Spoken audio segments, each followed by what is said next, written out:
ഒരു വെള്ള കടലാസില് ഒരു കറുത്ത ഡോട്ട് ഉണ്ടെങ്കിൽ, ഒരു കുത്തുണ്ടെങ്കിൽ നമ്മളത് പെട്ടെന്ന് കാണും അല്ലേ? ഇതുപോലെ തന്നെയാണ് നമ്മുടെ ജീവിതത്തില് നമ്മൾ എന്തെങ്കിലും ചെറിയ മിസ്റ്റേക്ക് ചെയ്തിട്ടുണ്ടെങ്കിൽ അത് നമ്മൾ പെട്ടെന്ന് അറിയും. കുറേ നന്മ ചെയ്യുന്ന ഒരാൾ ഒരു തെറ്റ് ചെയ്താൽ പെട്ടെന്ന് അത് കാണും. ഒരു തെറ്റാകുമ്പോൾ നമുക്കത് മായ്ച്ചു കളയാൻ എളുപ്പമാണ്. നിരന്തരം തെറ്റുകളുടെ കുമിഞ്ഞുകൂടൽ വന്നാലോ അത് ക്ലീൻ ചെയ്തെടുക്കാൻ ബുദ്ധിമുട്ടാണ്. ഈ വെള്ള പേപ്പറിലെ ഒരു കുത്തിനെ നമുക്ക് മായ്ച്ചു കളയാൻ, അതിൽ എന്തെങ്കിലും മാറ്റം വരുത്തി അത് വൈറ്റ് തന്നെ ആക്കാൻ എളുപ്പമാണ്. എന്നാൽ ആ പേപ്പർ നിറയെ കുത്തുകൾ വീണിട്ടുണ്ടെങ്കിലോ അത് ഭയങ്കര പ്രയാസമുള്ള കാര്യമാണ്. അത് ക്ലീൻ ചെയ്ത് പഴയ വൈറ്റ് കളറിന്റെ ബ്രൈറ്റ്നെസ് തിരിച്ചു കൊണ്ടുവരാം. എന്നതുപോലെ തന്നെയാണ് നമ്മുടെ മനസ്സും. അതൊരു തെളിഞ്ഞ കണ്ണാടിയാണ്, അതിന് ഭയങ്കര തിളക്കമാണ്. പക്ഷെ നമ്മളിൽ ഉണ്ടാകുന്ന തെറ്റായ ചിന്തകളോ തെറ്റായ ഇമോഷൻസുകളോ തെറ്റായ എന്തൊക്കെ കാര്യങ്ങൾ അതിൽ അടിഞ്ഞുകൂടുന്നുണ്ടോ അവയൊക്കെ അതിനെ ഇങ്ങനെ മലിനമാക്കിക്കൊണ്ടേയിരിക്കും. ആ മലിനമാക്കലിൽ നിന്ന് അതിനെ ക്ലീൻ ചെയ്തെടുക്കാൻ പ്രയാസമായിട്ടിരിക്കും.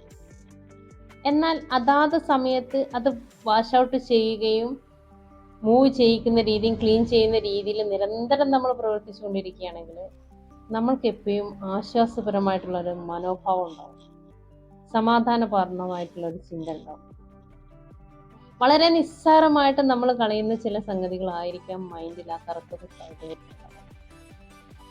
സിമ്പിളായിട്ടുള്ള കാര്യമായിരിക്കും. നമ്മളെ മനസ്സാണ് നമ്മളെ കൺട്രോൾ ചെയ്തുകൊണ്ടിരിക്കുന്നത്. എനിക്കിപ്പോൾ ഉറക്കം തോന്നുന്നുണ്ട്, അപ്പോൾ നമ്മൾ തന്നെ നമ്മളെ മനസ്സിന് പറയാം, ഞാൻ ഇപ്പോൾ ഉറങ്ങിയാൽ ശരിയാവില്ല, ഒരുപാട് ജോലിയുണ്ട്, അതൊക്കെ തീർക്കണ്ടേ എന്ന് പറഞ്ഞ് നമ്മളവിടെ പിടിച്ചു നിർത്തിയിട്ടുണ്ടെങ്കിൽ നമ്മുടെ മനസ്സും ശരീരവും ഒരുപോലെ ടയർഡാവും. പിന്നെ നമ്മളെ പണികളൊക്കെ കഴിഞ്ഞ് ഉറങ്ങാൻ കിടക്കുന്ന സമയത്ത് നമുക്ക് എന്ത് വരില്ല, ഉറക്കം വരില്ല.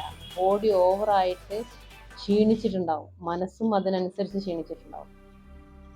അപ്പം നമ്മുടെ മനസ്സ് എന്താണോ നമ്മളോട് പറയുന്നത്, സഡൻ ആയിട്ട് ഫസ്റ്റായിട്ട് വരുന്ന ചിന്തയാണ് എന്താണോ അത് ആ സമയത്ത് തന്നെ ആക്ഷൻ മൂഡിലേക്ക് കൊടുക്കാൻ നമുക്ക് കഴിഞ്ഞിട്ടുണ്ടെങ്കിൽ നമ്മളെ മനസ്സിനെ നല്ല ശക്തിയായിട്ട് നിലനിർത്താൻ നമുക്ക് കഴിയും, ശുദ്ധമായിട്ട് നിലനിർത്താൻ നമുക്ക് കഴിയും. ഈ ശുദ്ധതയാണ് ആ മനസ്സിന് ശാന്തമായ ഭാവം കൊണ്ടുവരുന്നത്.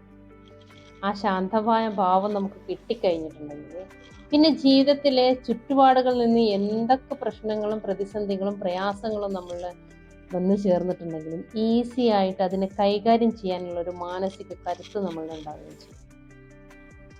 ചിലപ്പം അത് ചെയ്യുന്ന സമയത്ത് ഇതിൻ്റെ ആവശ്യം എന്താണെന്ന് നമുക്ക് ബോധ്യപ്പെട്ടോളണമെന്നില്ല, ആ ചിന്ത വന്നത് എന്തിനു വേണ്ടിയിട്ടാണെന്ന് നമുക്ക് അറിഞ്ഞോളണമെന്നില്ല. എനിക്കിപ്പോൾ ഒരാളെ കാണണം, ഒരാളോട് സംസാരിക്കണം എന്നാണ് തോന്നുന്നത് എങ്കിലും നമുക്കറിയുന്നില്ല എന്തിനാ ഇപ്പോൾ അയാളോട് സംസാരിച്ചിട്ട് എന്താ കിട്ടാനുള്ളത് എന്ന് നമ്മൾ ചിന്തിക്കുന്നുണ്ടാവും. ബട്ട് ആ സമയത്ത് അയാളെ വിളിച്ച് സംസാരിക്കുന്ന സമയത്താണ് നമുക്ക് മറ്റെന്തോ നമ്മൾ തേടുന്നതോ അല്ല നമ്മൾ ആഗ്രഹിക്കുന്നതോ നമ്മൾ ഇഷ്ടപ്പെടുന്നതോ നമുക്ക് വേണ്ടതോ ആയിട്ടുള്ള ഏതോ ഒരു കാര്യം ആ സംസാരത്തിനിടയിൽ നമുക്ക് ലഭിക്കുന്നതായിട്ട് കാണുന്നില്ല. അപ്പം നമ്മുടെ മനസ്സിനെയും ശരീരത്തിനെയും ഭംഗിയായിട്ട് നിലനിർത്താൻ നമ്മൾക്ക് ചിന്തകളിൽ ആക്ഷൻസുകൾ കൊടുക്കേണ്ട ആവശ്യം വളരെ നിർണായകമായ കാര്യമാണ്. ഓരോ ചിന്തയും വെറുതെ മാത്രം ഒഴുക്കിക്കളയേണ്ട കാര്യമല്ല. വരുന്ന ചിന്തകളെ അപ്പം തന്നെ അതേ നിമിഷം തന്നെ നിങ്ങൾ അത് ആക്ഷൻ മൂഡിലേക്ക് കൊടുത്തു കഴിഞ്ഞിട്ടുണ്ടെങ്കിൽ, സഡൻ അതിൻ്റെ റിസൾട്ട് ഉണ്ടാക്കി കഴിഞ്ഞിട്ടുണ്ടെങ്കിൽ നിങ്ങളുടെ ജീവിതത്തിൽ ഒരു സമാധാനപൂർണമായ ഒരവസ്ഥ നിങ്ങൾക്ക് അനുഭവിക്കാൻ കഴിയും. ഇത് മനസ്സിൻ്റെ മാത്രം പ്രത്യേകതയാണ്. ഒന്ന് അനുഭവിച്ച് നോക്കുക.